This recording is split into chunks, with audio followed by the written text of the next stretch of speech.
If you've ever wondered how GOG.com works, this video is for you.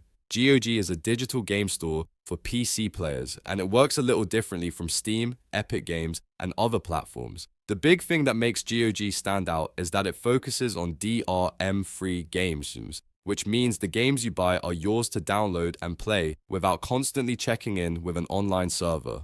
That makes it a favorite for people who care about ownership, convenience, and game preservation. If this video helps you out, be sure to hit the like button and subscribe for more simple tech and gaming tutorials. Now let's walk through it step by step.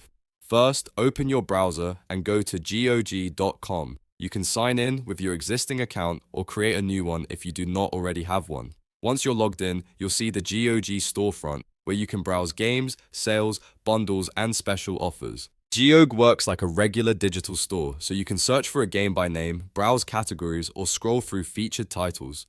When you find the game you want, click on it to open the product page. On that page, you'll usually see the game description, screenshots, system requirements, reviews, and pricing details. If you want to buy it, simply click Buy Now, complete the checkout process, and the game will be added to your library. After your purchase, go to your library inside your GOG account. This is where all the games you own are stored. From here, you can download the game installer to your computer. One of the best parts about GOG is that you are not forced to use a launcher to keep playing your games. In many cases, you can download offline installers and keep them backed up yourself, which gives you more control over your purchases. If you do want a launcher, GOG also offers its Galaxy app, which works as an optional game manager.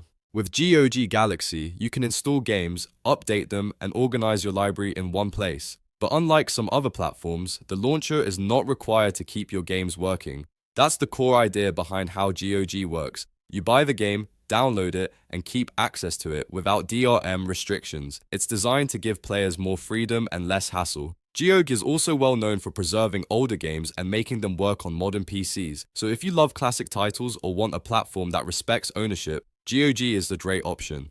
To summarize, the process is simple. Visit GOG.com, sign in, browse the store, buy a game, and install it from your library. And if you ever want the extra convenience of a launcher, you can use GOG Galaxy too. If you found this walkthrough helpful, make sure to like this video, subscribe to the channel, and stay tuned for more easy guides like this one. Thanks for watching, and I'll see you in the next video.